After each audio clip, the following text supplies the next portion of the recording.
The Kansas City Chiefs pull off another trade, this time with the Patriots to get themselves an edge rusher. We're going to break it all down with Mike Debate right now on Locked On Chiefs. From the land of the free and the home of the Chiefs, this is the Locked On Chiefs podcast. Welcome back, friends and neighbors. Thanks for making us your first listen. We're brought to you today by Prize Picks. Make sure you get out there, download that app, and use our code LOCKEDONNFL to get $50 instantly when you play $5.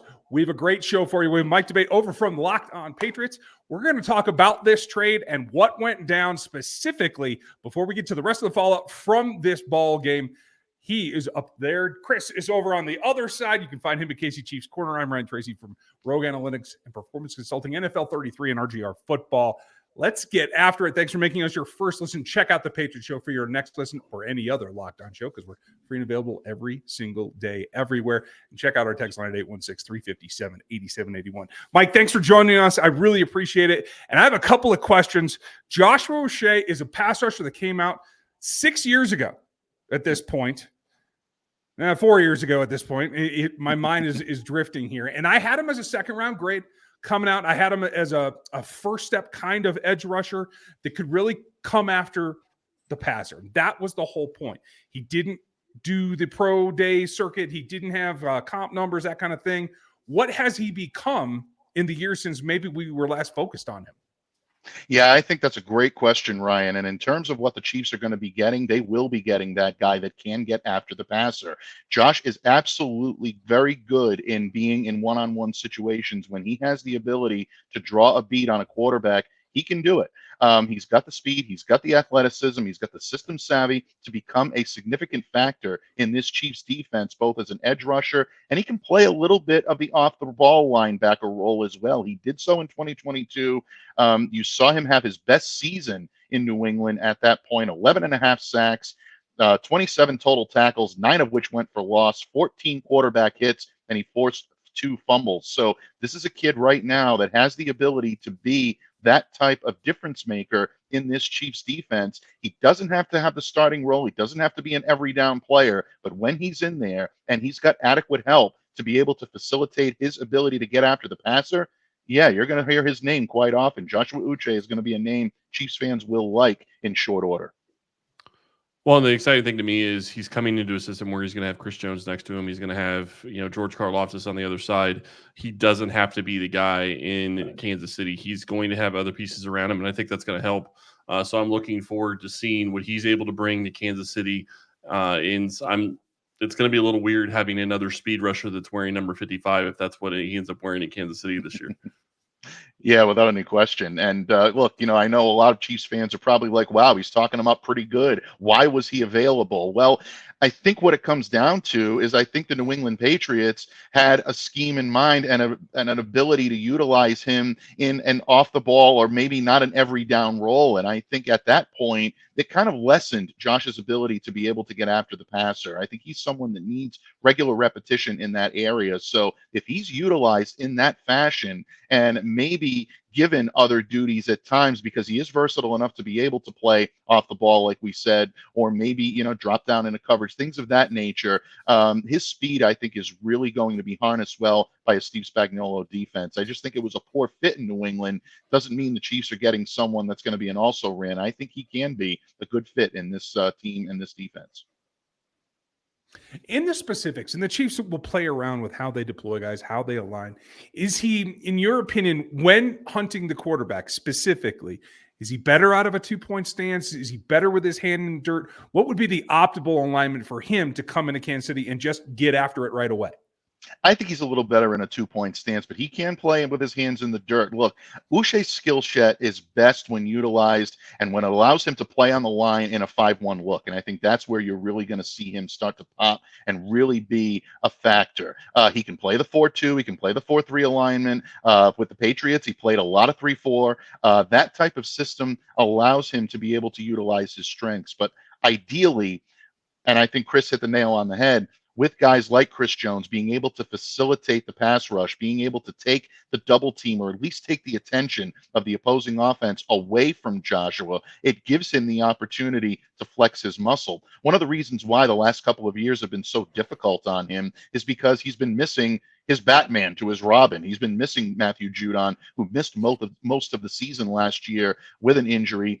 This year, Christian Barmore is not in the lineup. He's not taking on the double team up front. Matthew Judon is in Atlanta. So the Patriots don't have that bona fide pass rusher just yet that's taking the attention away from Joshua Uche.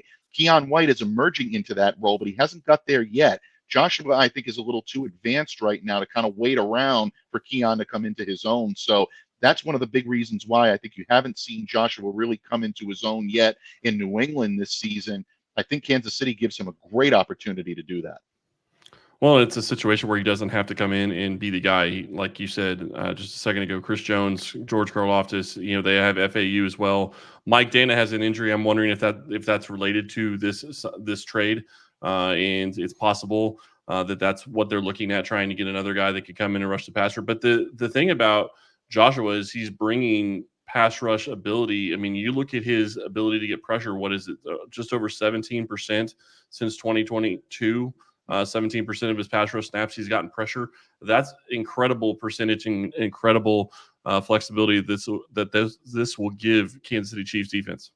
Yeah, absolutely, without any question. And you want to see when he's schemed up properly and he's given the tools and given the help, and I think put in a proper position to showcase what he can do. I know it's a couple of years old, but Chiefs fans are definitely going to want to go back and check out Week 14, Patriots versus the Arizona Cardinals. That was a 3-sack performance by Joshua Uche, earned him AFC Defensive Player of the Week honors. I remember speaking to him shortly after he received that honor, and Joshua was really on a high, and he says, I really feel like a lot of people got a chance to see what I can really do when unleashed. And to me, I think that's something that I know the Chiefs were paying close attention to, and I think Chiefs fans are going to be excited if they watch some of that game film. So go back and take a look at some of what he can do.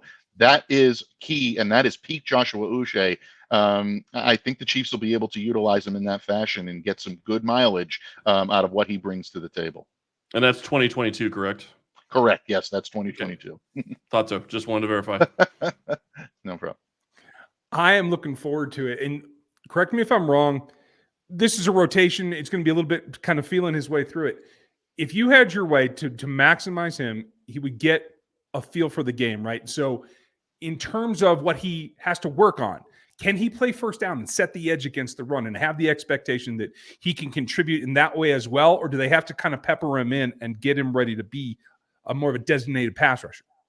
I think they're better off peppering him in and getting him ready to be a designated pass rusher. As much as I know Joshua is versatile, and I do believe that he's going to want to come in and do anything that Steve Spagnuolo and the Chiefs want him to do.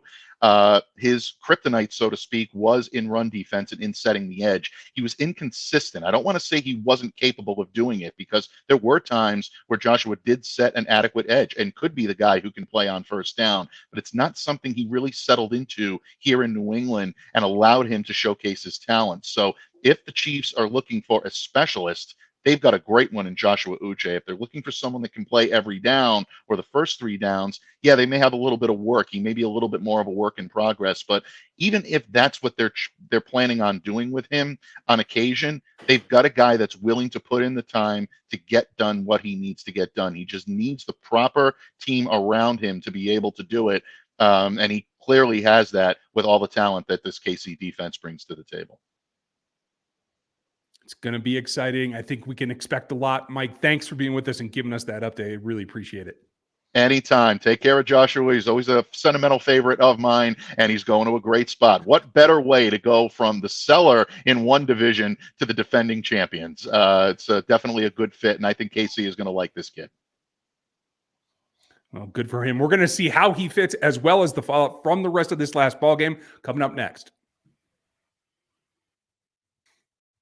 Hey there, NFL fans. You can get started right now with a big return with FanDuel, America's #1 sportsbook. Takes the life out of your middle there. And so when you have that hunch in the middle of a ball game or in the middle of the day on a packed Sunday with a full slate, You can check the latest stats, check out the live play-by-play, and get that so deep into the game that you can make your decisions and go on the same page to place your bets. Makes life super simple. You'll get started with $200 in bonus bets guaranteed when you place your first $5 bet. It's over at FanDuel. There's a lot of options there, especially when Patrick's throwing interceptions early or we're running the ball really good. You never know what's going to happen, but if you have a gut feeling, check it out at FanDuel.com.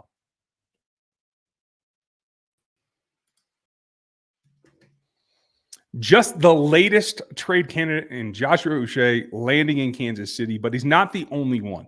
DeAndre Hopkins came in, made an impact. We talked about it post-game immediately, but I do think there's more to it. He ended up playing, I think, a more central role than I expected first time out. I mean, he is a vested veteran with a lot of experience. Did it catch you off guard? I would say it caught me off guard. I think, well, okay, let me rephrase. It caught me off guard. They basically brought him in for third down on the first series and went immediately to him. That caught me off guard a little bit. Like, I expected him to come in. I expected him to have have an impact in the game. I just didn't expect him to come in that specific scenario.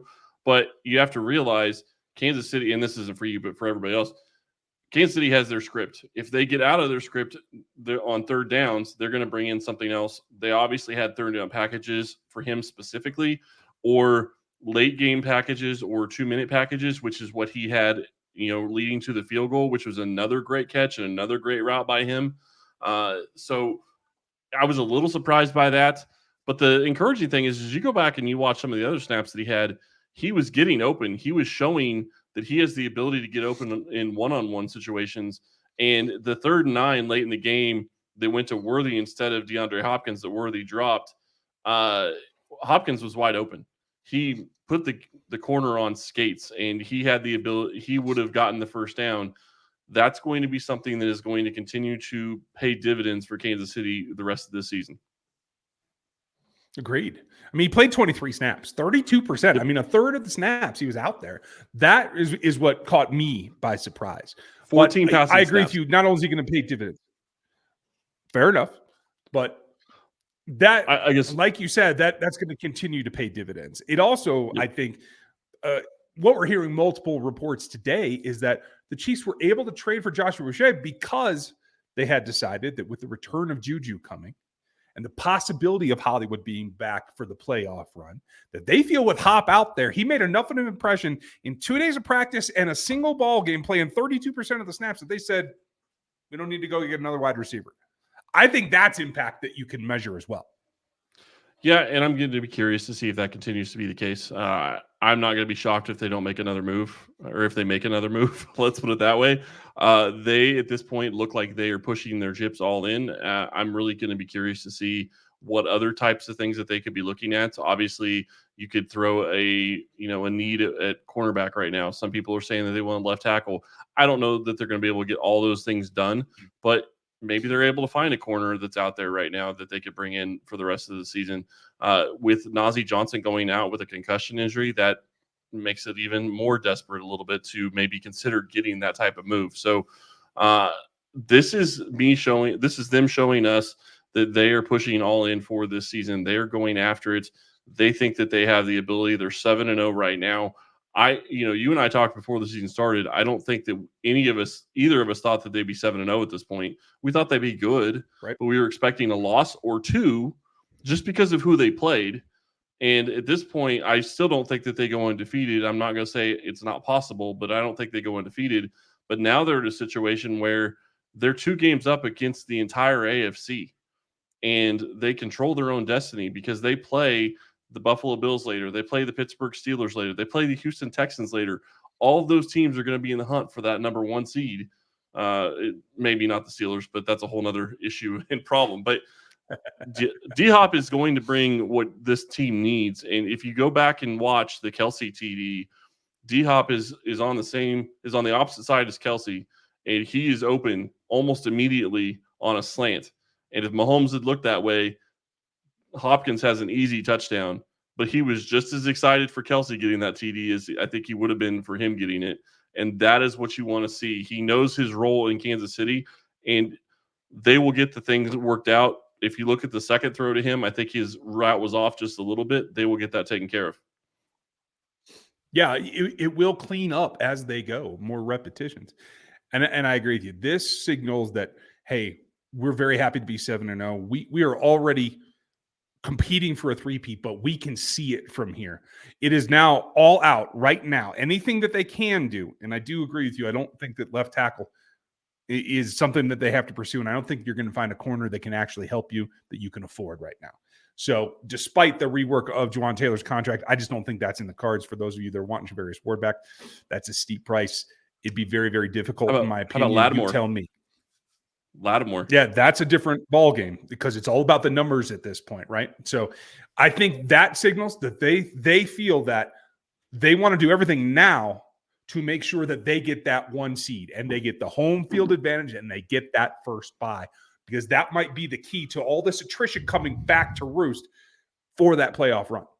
That is exactly where I was going to go. You think about what the first round bye could mean for them when bringing Hollywood Brown back. And I think that Pacheco is going to be back much sooner than that, but that's another thing to consider. When you look at him coming back and Brown coming back, both those guys could really use that extra time. And not to mention Kareem Hunt, by the time the season is over, if he continues running the way he is and how many runs he's getting, he's going to need that week off just to restore himself. So definitely think that that's a big thing for this team. Yeah, I agree. We also have to give you the standouts and a couple of question marks that came from this particular ballgame for how they get ready for next week. That's coming up next. Our sponsor, Hillsdale College, is offering more than 40 free, and that's right, free online courses right now, including Introduction to Free Market Economics. You can check out some history with the rise and fall of the Roman Empire, and even check out The Great American Story, A Land of Hope. All of Hillsdale's courses are self-paced, so you can start whenever you want, you can tune in whenever you want, and you can finish whenever you want. You can go deeper with readings and quizzes and discussions, or just sit back and enjoy the lectures. Go over to hillsdale.edu/lockedon to enroll. There's no cost. It's easy to get started. It's at hillsdale.edu/lockedon to register. hillsdale.edu/lockedon. Prize Picks is the best place to get real money sports action with over 10 million members and billions of dollars in award winnings. Prize Picks has daily fantasy sports and makes it accessible to all. You just pick more or less on at least 2 players for a shot to win up to 100 times your money. Run your game all season long at Prize Picks. They make it simple, and they even invented the flex play, which means you can still cash out even if your lineup isn't perfect. You can double your money even if one of your picks doesn't hit. So sign up today and you can get $50 instantly when you play a $5 lineup. You don't even have to win to receive that 50 bonus. It's guaranteed. Download the Game Time app and use our code LOCKEDONNFL, and you're going to get $50 instantly after you play a $5 lineup. Super simple. Download that app, use our code LOCKEDONNFL, and get that 50 bonus for playing a $5 lineup. Super easy over at Prize Picks. Now, you always have to take the good and the bad, and despite having new guys on the field, who stands out and who leaves you wanting something more? That's what we do today. And when you take a look at snap counts, who was actually productive, who stood out to you? Juan Taylor. I know a lot of people aren't going to like hearing this. Juan Taylor had a fantastic game. 28 snaps against Max Crosby in pass protection, not a single pressure allowed against Max Crosby, and 25 of those 28 snaps were one-on-one, single, you're on an island type snaps. That is fantastic play from an offensive lineman's perspective. Yeah, agreed. And I think, correct me if I'm wrong, 0 penalties as well. So not only in a game when you might be able to argue, hey, maybe you should be a little twitchy because you're facing one of the premier pass rushers in this league, he didn't do either. He settled it down, and that's maybe due to some criticism. I don't know. But this is when I do criticize him for some things that maybe he's not doing long term, or that I think maybe he needs to replace. He has a performance like this, and makes me go, okay, so this is what they brought him in for. This is exactly what you brought him in for. He is going up against, I don't know where I'd put Crosby. I'd have to really think about it, but easily top 5 pass rusher in the NFL, in my opinion. And to blank him, I mean, that's exactly what you need from a elite tackle. And I think Juan Taylor is an elite tackle. Yes, he has penalty problems. Yes, he has had problems with getting, false starts and all of that. I get that. But when you start looking at just play, he is keeping Patrick Mahomes safe. And yeah, it's on the right side, not on the left. And the left is a whole other problem. But this is exactly what you need from him. And, when you look at this pass rush, it's going to always be coming from Crosby on the Raiders. And he went up against Juan Taylor and wasn't able to get anything done. So that's a huge win for the Chiefs and for this team. Yeah, absolutely. And in further moves paying off, Kareem Hunt was exactly what they needed him to be. I'd hoped for a few less carries. They ended up going to him 21 times. So didn't have much of a relief, right? And as you've talked about, like longevity-wise through this season is going to be tough if they continue to fill him at that point, because I do believe like 22, 24 carries is probably top of the tank for him. So the fact that he was still able to be like the eighth most efficient runner, including after contact, that is a really good sign. That's him doing the work, not just following blocking, right? So kudos to him. I thought that was a positive standout. Anybody else on the plus side? I mean, obviously, we've already talked about Kelce. What I saw from D-Hop, we talked about that last segment, but we can't say enough about what we saw from D-Hop, and I really do think that it's going to bring this whole offense forward, just because he gives you another Kelce-esque type player. That's really literally what it is. He knows how to find zones. He can get open one-on-one. That is a huge deal for this team, because you don't have another guy that can do that on a regular basis right now. Juju is great when it comes against running against zones. He can do certain things that D-Hop showed yesterday, but you bring in Juju back in maybe this week or next or whenever he's able to come back, and you add him to the roster and you add him to this passing offense, and it's going to take off, because you're sitting here looking at guys that can finally create separation, give Patrick Mahomes a window to throw to. And if you're going to take away D-Hop, you're going to have to double him, which is going to open somebody else up. Yeah. And I'm still crossing my fingers. We talked about it when DeAndre was just an option, right? Out there in the ether, fans wanted him. And it was hard to see that happening because of what his skill set usually is. Like you said, he had a touchdown on a slant that wasn't thrown this last weekend. He can do that. They don't generally do that down at the goal line. They don't generally throw jump balls, but the space aspect, understanding leverage, all the things that are small. Like, I think I underestimated just how valuable a veteran with experience, in particular, seeing the defense, being able to make side adjustments, to go where they ain't, basically, is probably the biggest thing that I didn't give Mr. Hopkins enough credit for before this trade came down. So I'm really glad to see it. One thing I'm not glad to see. Go ahead. Go ahead. I didn't mean to cut you off. No, I was just going to say, it's funny because I was watching, I can't remember who had it up on film. Maybe it was Seth, but he talked about one of DeAndre's routes, and I think it was the first one. I think it had to have been the first one. Kelsey's running something that's on the inside of it, and Kelsey actually points to DeAndre as, this is where you need to be going with the ball. Like, he's doing it again this year. He's brand new to the team, and yet Kelsey knows that, he's reading the defense, and that's the thing that you don't get when you start looking at how these receivers step in and work in this offense. Is it's more than, do you have the skill set to separate? It's the ability to step in and say, okay, mind-wise, do I read this the same way Patrick does? Because on that specific route, his first catch, Patrick is throwing the ball before Hopkins breaks back in. They both see it the same way. And not having any time with him, that's huge. Yeah. It's one of those things, and you'll hear people say this around the league every now and then, in probably closer quarters than most fans get to hear, but it's just one of those levels. If you either know ball or you don't, and that's one of those things. It doesn't matter where you've played before. You know what that defense is trying to do, and you can identify it because you know ball. Now, the things that I don't know are the things that bother me. The Uche trade, I think, illustrates a couple of possibilities here.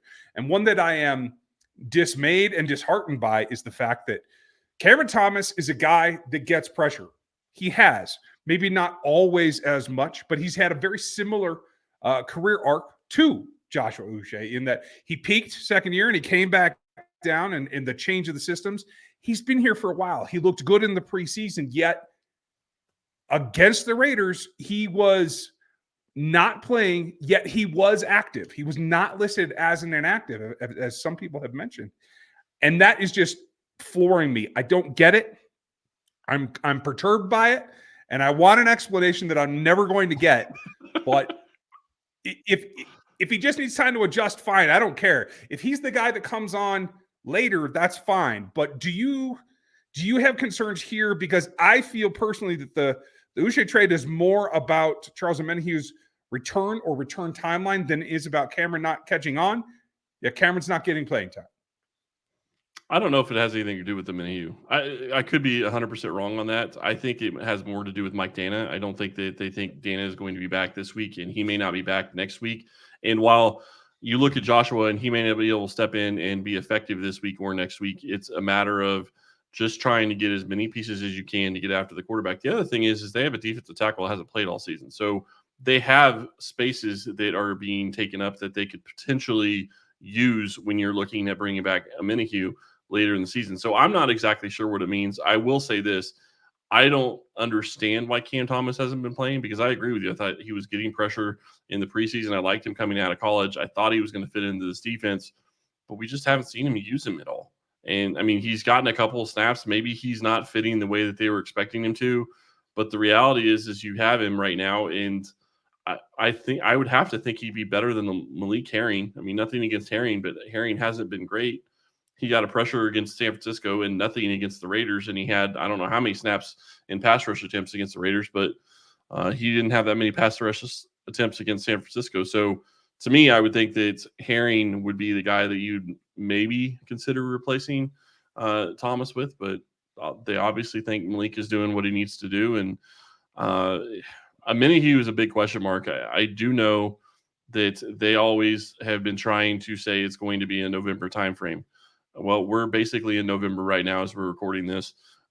Whether it's early November or late November, we don't know. They haven't really told us any of that. So I think there's been rumors that it would probably be late November. I think Omenehu wants to try to come back as early as he can because he's trying to fight for a new contract for next year. Honestly, the Chiefs bringing in Joshua to me basically says that maybe they can keep Omenehu off the field for another 3 or 4 weeks. Because if they can make him wait until December or mid-December or early December or even late December, he's going to be healthier. He's going to have a better opportunity to possibly stay healthy for the playoffs. And that's exactly what you need. Yes, it would be great to have him back now, but you start looking at who they're going to be playing. They're going to be playing the Steelers and the Texans late in the year. And yeah, it'd be great to have him back for those games. And maybe that's when he comes back. But the reality is you need him to be healthy and you need him to be ready to go for the playoffs, because that is when it's going to matter. And the healthier he can get and the longer he goes without playing and without putting the stress on that ligament, I think the better. Obviously, he needs to get out there. He needs to test it. He needs to get trust in it because that's going to be a big part of it. But I'm not sure what to make of Cam Thomas. And I just don't know if this move that they made has anything to do with them not thinking that Thomas is going to come along like they were expecting, or this is a move that they're trying to push Omenehu back at. Maybe could be insurance for all of it. Better to have more pass rushers than not. And I neglected to say up front, folks, while the Uche trade has been finalized, there's also a corresponding move that Jody Fortson has gone to IR. Not happy to say that. So unfortunate. But it looked like it looked very significant on the field. So our thoughts out to Jody as well. This has been a rough road yet again for him, but a valuable guy that put in some reps and helped out. We'd like to know what you think. I just was going to say he could get another Super Bowl ring. So, I mean, I feel bad for him because he's not going to be able to play, but hey. There's worse stuff. I'm with. So make sure that you check out another Locked On show for your next listen. Maybe go listen to Mike and his reaction over on Locked On Patriots to the Uche trade. A lot of content out there for you. Make sure you check out KC Chiefs Corner for Chris's work, my stuff at NFL 33 and RGR Football. Get ready as we have Matt coming in tomorrow. We'll get a little bit more background on some of these moves and a little bit more thought going forward Thanks for listening to us today. We appreciate you hanging out with us and being those everydayers, because you guys make the world go round, and we try to do it all for you. Check out the text line at 816-357-8781. Have a great night, and we'll talk to you tomorrow.